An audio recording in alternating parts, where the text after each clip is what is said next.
Alright, Tao of Jeet, page number 27, continuation. Fitness program.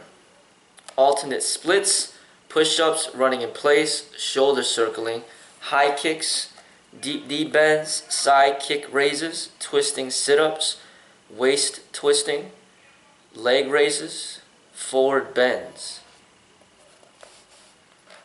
Everyday opportunities for exercises. Take a walk whenever you can, like parking the car a few blocks away from your destination.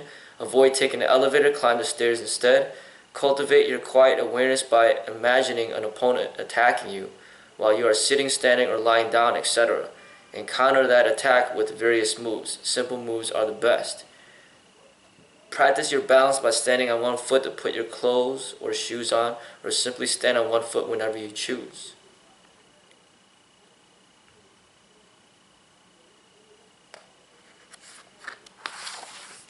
One thing I wanted to bring up is that when he's talking about cultivating awareness, imagining an opponent attacking you while you're sitting, standing, or lying down, that's more about what real martial arts is about and real self-defense, survival for the streets. You got to be ready at any moment. You don't know what's going to happen or when, and you got to be prepared, you know. And that's, once again, utilizing your creativity. I brought this up in the other video where martial artists, they utilize their creativity to think about scenarios that might occur, and then they prepare for those scenarios. But combat sport is not like that, you know. They set you up according to weight class, according to gender, according to skill level. They put you in a, you know, controlled environment. They tell you when you're going to fight, what time, what day. They tell you the rules to follow. There's a referee standing by. There's medics standing by. There's a crowd watching and cheering on, and there's television, you know, news broadcasters. None of this is real life. You know, this is sport. But when it comes to martial arts, you know, you don't know what's going to happen day to day. You know, you might get in a car accident. You might get run over by a car while you're biking. You might be at the grocery store and somebody comes in there with a knife. You might be at the restaurant, somebody comes in there with a gun. You might be pulled over by the police, and then they tell you to get out the car, and then they start searching you. You know, you might get pulled over by the police, and then they pull out guns on you. Like, you don't know what's going to happen, and you got to prepare for these situations. And martial artists use their creativity to prepare for situations that they might encounter on a day-to-day basis.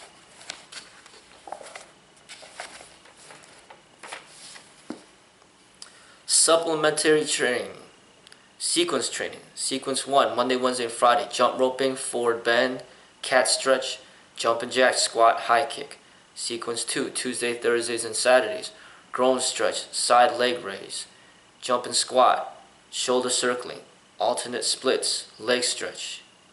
Forearm and waist. Sequence 1, Monday, Wednesday, and Friday. Waist twisting, palm up curl, Roman chair. Knee drawing, side bend, palm down curl. Sequence 2, Tuesday, Saturday, and Sunday. Leg raises, reverse curls, sit-up twists, leverage bar twist, alternate leg raise, wrist roller. Power training, press lockout, press start, rise and toes, pull, squat, shrug, deadlift, quarter squat, frog kick.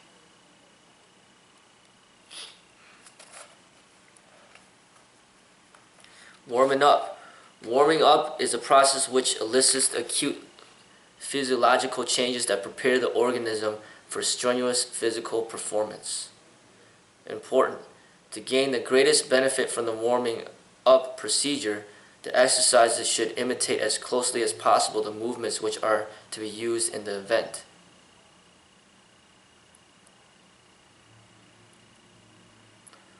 Warming up reduces the viscosity of a muscle, its resistance to its own movement. It improves performance and prevents injury in vigorous activities by two essential means. A rehearsal of the skill before competition commences fixes in the athlete's neuromuscular coordinating system the exact nature of the impending task. It also heightens his kinesthetic senses. The rise in body temperature facilitates the biochemical reactions supplying energy for muscular contractions. Elevated body temperature also shortens the periods of muscular relaxation and aids in reducing stiffness. As a result of these two processes, there is an improvement in accuracy, strength, and in speed of movement, and an increase in tissue elasticity, which lessens the liability to injury. No fighter uses his leg violently until he warms it up carefully. The same principle is equally applicable to any muscles that are to be used so vigorously. The duration of the warm-up period varies with the event. In ballet, the dancers spend 2 hours before the performance, commencing with very light movements and gradually increasing the intensity and range of motions until the moment before their appearance. This, they feel, reduces the risk of a pulled muscle, which would destroy the perfection of their movements. The athlete of more advanced years tends to warm up more slowly and for a longer time. This fact may be due to greater need for a longer warm-up period, or it may be because an athlete tends to get smarter as he gets older.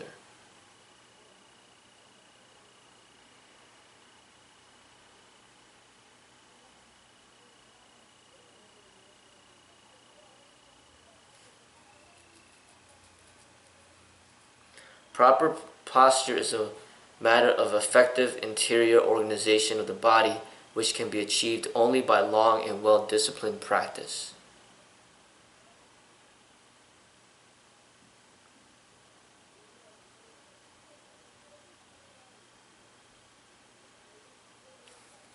The on-guard position is that position most favorable to the mechanical execution of all the total techniques and skills. It allows complete relaxation, yet at the same time gives a muscle tonus most favorable to quick reaction time.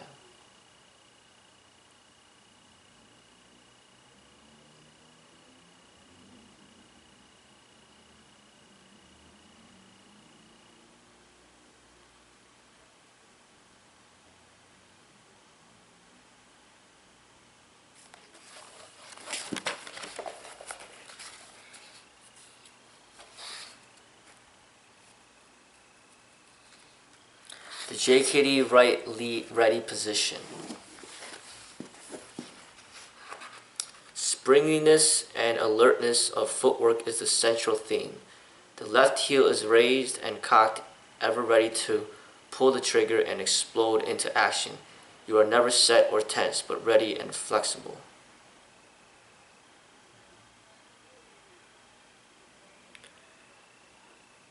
Evasive motion of head from headshots as well as sudden change of level.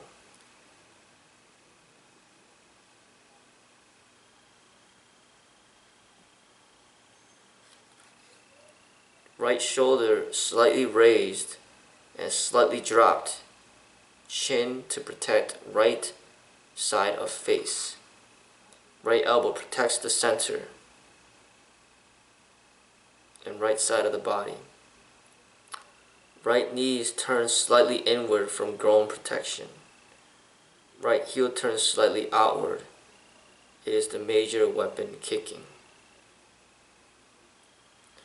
Left hand protects the left side of the face as well as the right side of the face. Groin, it is the major hand defense. Left forearm protects center of the body. Left elbow protects the left side of the body. Right hand protects the right and left side of the face and groin. It is a major weapon striking. Like a coiled spring, the left heel is raised for greater mobility.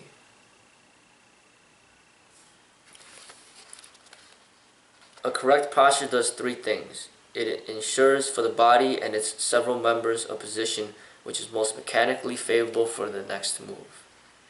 It enables one to maintain a poker body, a body that reviews no more of its intended movements than a poker face reviews the cards of a player. It puts the body under that particular tension or degree of tonus which will be most favorable to quick reaction and high coordination.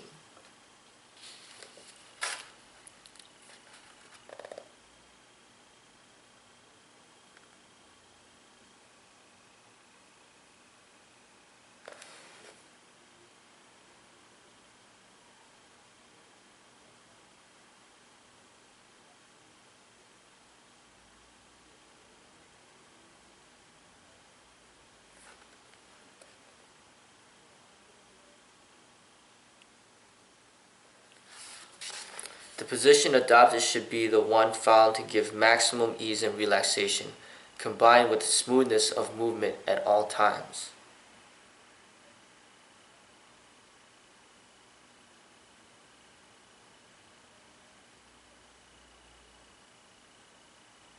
The on guard position must above all be a proper spiritual attitude stance.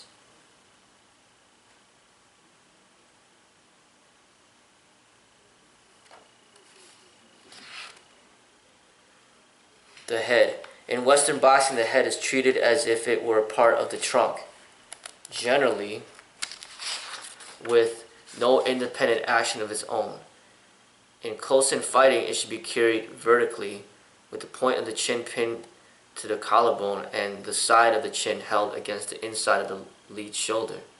The chin does not go all the way down to meet the shoulder, nor does the shoulder come all the way up. They meet halfway.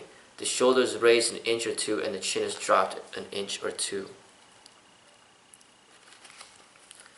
The point of the chin is not tucked in the lead shoulder except when angling the head back in an extreme defensive position. Tucking the point of the chin into the lead shoulder turns the neck into an unnatural position. Takes away the support of the muscles and prevents straight bone alignment. It also tenses to the lead shoulder and arm, preventing free action and causing fatigue.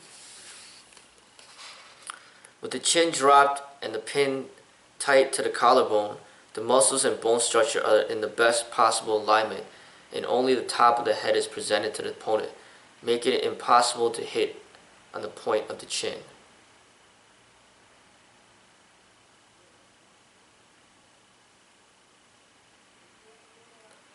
The lead, arm, and hand. The shoulder is loose and the hand is held slightly lower, relaxed and ready for attacking. The entire arm and shoulder must be loose and relaxed so that the fighter will be able to snap or whip out the lead in rapier-like thrusts. The hand position changes frequently from the low back fist position to about shoulder height and as far to the outside of the lead shoulder as possible without raising the elbow. Keep the lead hand always in some subtle motion for easier initiation. The preference for a low line position with absence of an extended lead is because most people are weak in low line defense. Also, with the absence of an extended lead, many preparations on some are useless. The head now becomes a moving target, augmented by sensitive distance. So if the opponent's offensive game is based on these preparatory movements, he's severely handicapped and partly checked.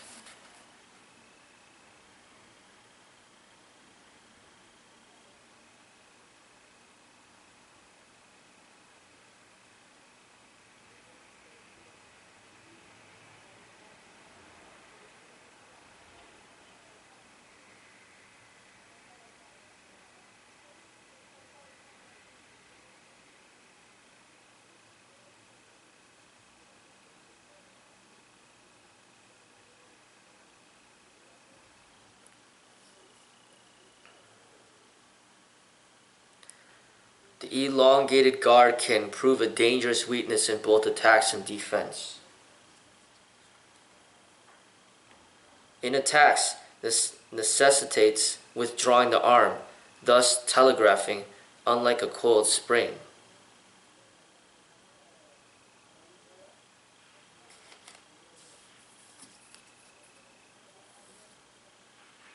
Needs preparation for hooks. In defense, uncovers the lead side of the body. The opponent knows where it is and can maneuver all around it. An extended hand offers itself for immobilization. Thus, adopt the recommended position to keep the potentialities of your lead reach a secret.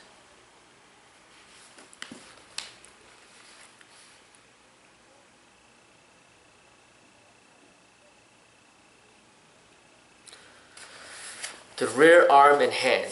The rear elbow is held down and in front of the short ribs.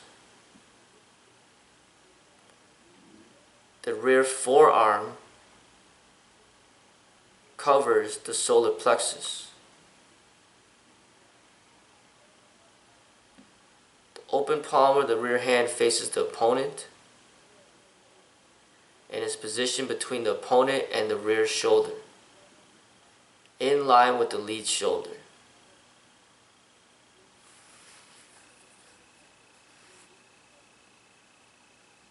The rear hand may also rest lightly upon the body. The arms should be relaxed and easy, ready to attack or defend. Either or both hands may perform a circular weaving motion. The important thing is to keep them moving, but retain cover.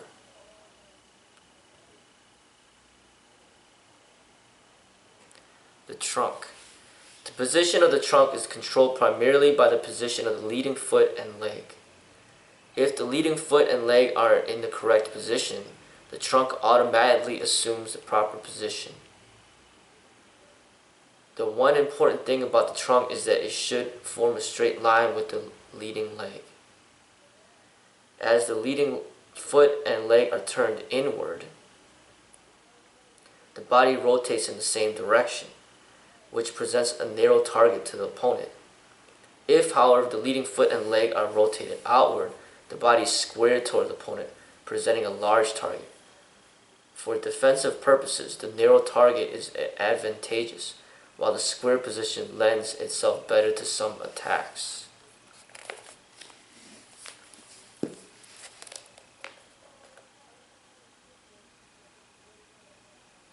Stance. The semi-crouch stance is the perfect stance for fighting because you are braced but are, at all times, in a comfortably balanced position from which you can attack, counter, or defend without preliminary movement.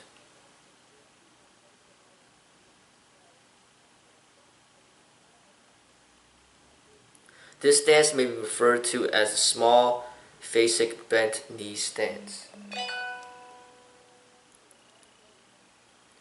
Small means appropriateness, not overextended steps, nor insufficient length of stepping. Small, quick steps for speed and controlled balance and bridging gap to opponent, not distinctive enough for opponent time.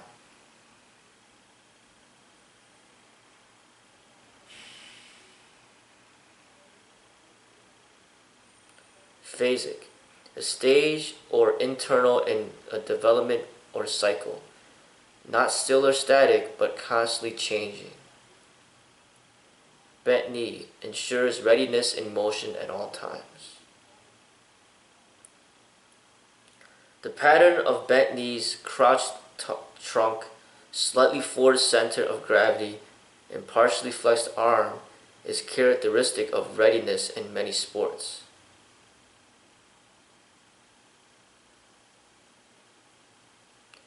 At any time, the lead foot should be hampered as little as possible. If too much weight is on it, it will be necessary to transfer that weight to the rear leg before starting the attack. This movement involves a delay and also warns the opponent.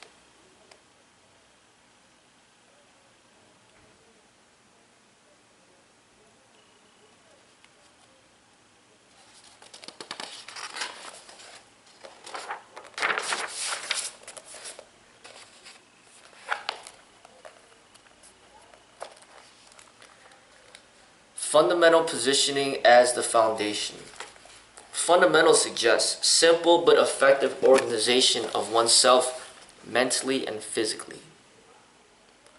Ease, comfort, and body feel during maintenance of the spiritual stance. Simplicity, movement with no strain, being natural, being neutral. It has no commitment in directional course or exertion.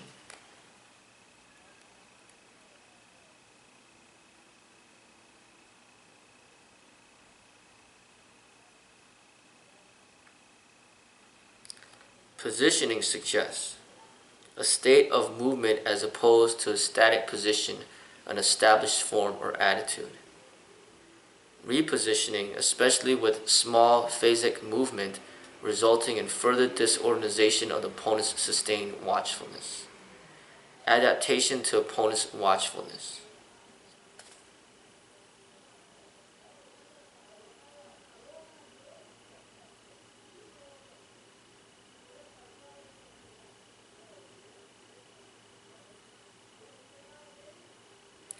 Springiness and alertness of footwork is the key theme. The rear heel is raised and cocked, ever ready to pull the trigger into action. You are never set or tense, but are ready and flexible. The primary purpose of JKD is kicking, hitting, and applying bodily force. Therefore, the use of the on guard position is to obtain the most favorable position for the above mentioned.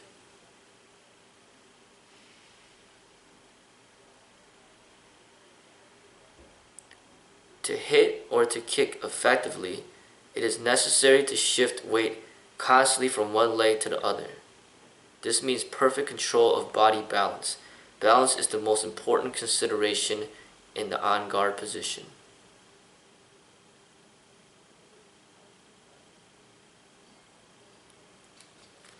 Naturalness means easily and comfortably, so all muscles can act with the greatest speed and ease. Stand loosely and lightly. Avoid tension and muscular contraction. Distinguish between drilling comfort and personal comfort. Thus you will both guard and hit with more speed, precision, and power.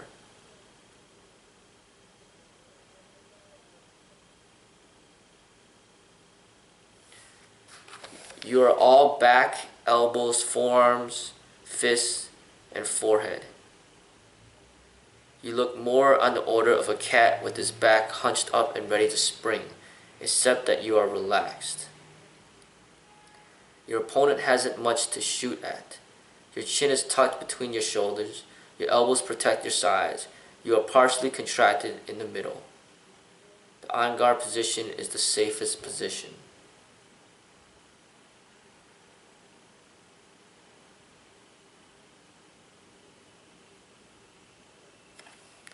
Thus, use tools that will least deviate from the on guard position.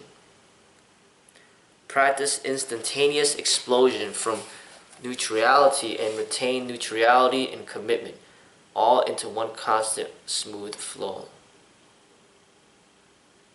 Practice constantly to apply all tools from the on guard position and return to the on guard position with all possible rapidity. Shorten the gap time between position and execution more and more. Ease, speed, relay.